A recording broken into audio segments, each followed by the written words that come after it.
नमस्कार, मैं हूं पंकज कुमार। इस खास पेशकश में मैं आपको बताने जा रहा हूं कि आखिरकार झारखंड मुक्ति मोर्चा जो कि झारखंड में प्रचंड जीत हासिल की है, उसके मंसूबे, उसके मनोबल किस तरीके से ऊंचे हो गए, बढ़ गए।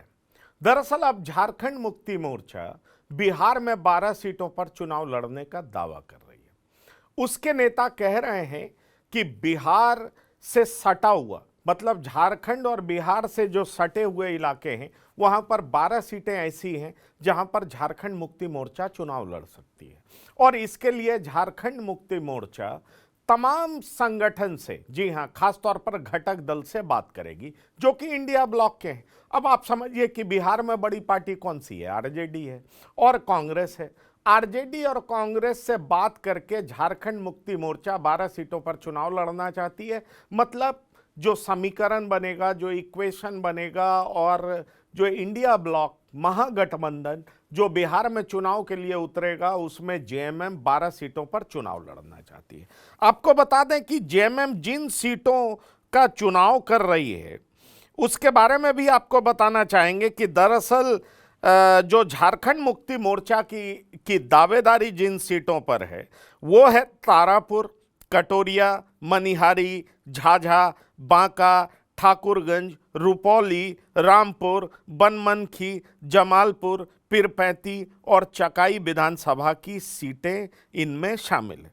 सवाल ये उठता है कि जेएमएम अब ये भी दावा कर रही है कि यहां पर सिर्फ कार्यकर्ता ही नहीं है बल्कि उसके नेता भी हैं जो सफलता से चुनाव लड़ सकते हैं। मतलब जेएमएम का साफ तौर पर यह कहना है कि जिस तरीके से जेएमएम झारखंड में चुनाव जीती है और प्रचंड बहुमत जेएमएम को मिला है, 56 सीटें जेएमएम लेड अलायंस को मिला है, और इसको लेकर के जेएमएम दावा कर रही है कि अब उसकी लोकप्रियता अन्य प्रांतों में भी बढ़ी है। कई सारे लोग जेएमएम को फोन कर रहे हैं और बीजेपी को हराने के लिए उसे धन्यवाद दे रहे हैं। बीजेपी को हराने की वजह से जेएमएम की तरफ आकर्षित हो रहे हैं। इसलिए जेएमएम के तरफ से यह कहा जा रहा है कि झारखंड मुक्ति मोर्चा बिहार में भी लड़ेगी। झारखंड मुक्ति मोर्चा की मांग अब उड़ीसा में भी हो रही है, छत्तीसगढ़ में भी हो रही है और पश्चिम बंगाल में भी हो रही है। मतलब झारखंड से लगे हुए जो राज्य हैं, कम से कम सीमावर्ती इलाकों में जेएमएम की लोकप्रियता बहुत ज्यादा बढ़ी है और इसको लेकर के जेएमएम के नेता बहुत उत्साहित हैं। सवाल यह उठता है कि क्या जो आरजेडी के नेता हैं लालू प्रसाद यादव और तेजस्वी यादव, क्या वो 12 सीटें देने के लिए तैयार होंगे? वैसे राजनीति में आप अक्सर देखते हैं कि हर एक राजनीतिक पार्टी बढ़ा चढ़ा करके सीटों का दावा करती है ताकि उनको कम से कम सीट भी मिले तो इतनी जरूर मिल जाए ताकि उनको उन राज्यों में जहां उनका प्रेजेंस बहुत ज़्यादा नहीं है लेकिन बड़ी पार्टियों की मदद से पैर पसारने का जगह मिले। क्या ऐसा आरजेडी करेगी? ये गंभीर सवाल है, क्योंकि आपको याद होगा कि आरजेडी भी 2 सीटों पर चुनाव लड़ चुकी है और जेएमएम ने 2 सीट आरजेडी को दिया था। ऐसे में सवाल उठता है कि जब जेएमएम 12 सीटें मांगेगी तो क्या आरजेडी 12 सीटें दे देगी? ये देखना दिलचस्प होगा। वैसे कांग्रेस से जब इस बारे में पूछा गया तो कांग्रेस पार्टी के नेता ने कहा कि हर एक पार्टी को चुनाव लड़ने का अधिकार है और ये लोकतांत्रिक अधिकार है और खास तौर पर वैसी पार्टियां जरूर मिलजुल करके लड़ेंगी जिनकी मंशा एक है, वो ये है कि जो भी संविधान के लिए चुनौती बनी है पार्टियां, खास तौर पर बीजेपी जो संविधान को नहीं मानने वाली पार्टी है, उसको हराने के लिए हम सब झारखंड की तरह एक हो सकते हैं। और इसका फैसला पार्टी के जो बड़े नेता हैं, शीर्ष नेता हैं, वो जब बैठक करेंगे उसके बाद ही हो जाएगा कि आखिरकार कितनी सीटों पर कौन सा दल चुनाव लड़ेगा। लेकिन जेएमएम के इस मनसे के बाद आरजेडी क्या कहती है ये देखना दिलचस्प होगा, क्योंकि हम आपको बता दें कि आरजेडी इस बार कांग्रेस को भी 35 से 40 से ज्यादा सीटें देने को तैयार नहीं। दरअसल कांग्रेस हर हाल में 70 सीटें चाहती है पर आरजेडी 40 से ज्यादा सीटें देना नहीं चाहती है। ऐसे में क्या आरजेडी 12 सीटें झारखंड मुक्ति मोर्चा को आवंटित करेगी, निर्गत करेगी? और क्या जेएमएम जो 12 सीटों पर चुनाव लड़ना चाह रही है वो उन सीटों पर जीत हासिल कर सकेगी? ये भी एक बड़ा सवाल है। वैसे इस बात से कोई इनकार नहीं कर सकता कि जिस तरीके से झारखंड मुक्ति मोर्चा को जीत मिली है, निश्चित तौर पर उसके मोराल बहुत हाई है। पर झारखंड मुक्ति मोर्चा को जीत मिलने की वजह कई हैं, जिसमें कहा जा रहा है कि शेड्यूल्ड ट्राइब्स, क्योंकि 28 सीटें ऐसी है जहां पर शेड्यूल्ड ट्राइब सीधे तौर पर प्रभावशाली है, और कहा यह जा रहा है कि वहां पर 27 सीटें जेएमएम जीती है। यह हकीकत भी है।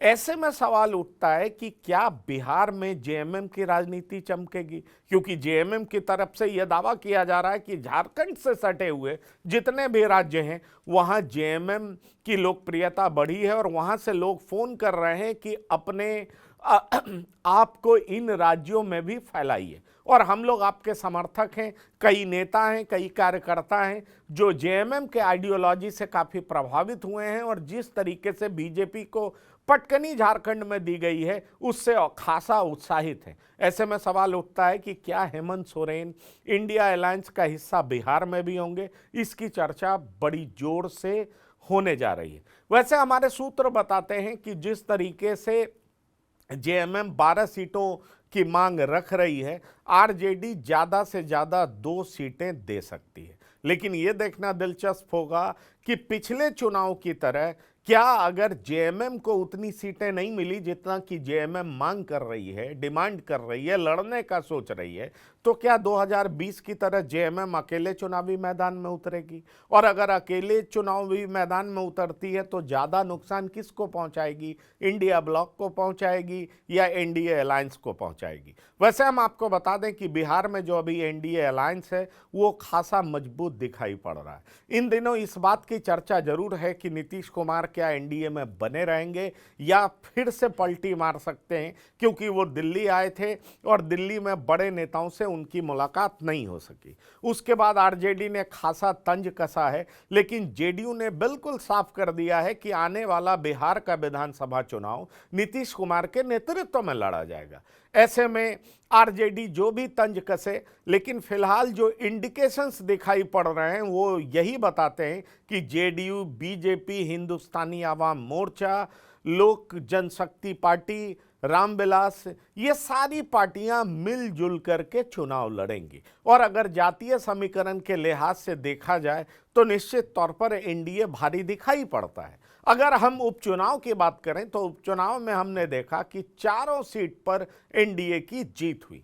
ऐसे में सवाल उठता है कि क्या एक नए एलआई के तौर पर झारखंड मुक्ति मोर्चा को इंडिया ब्लॉक यानी कि मेजर पार्टनर आरजेडी अपने साथ शामिल करेगी? और अपने साथ अगर शामिल करती भी है तो क्या 12 सीटें आवंटित करेगी? ये एक बड़ा सवाल है। फिलहाल कांग्रेस की तरफ से ये जरूर कहा गया है कि अभी जल्दबाजी होगा इसके बारे में कुछ भी बात करना, लेकिन लाइक माइंडेड पार्टीज एक साथ चुनावी मैदान में उतर सकती हैं, लेकिन कौन कितनी सीटों पर लड़ेगा इसको लेकर के शीर्ष नेता ही फैसला करेंगे।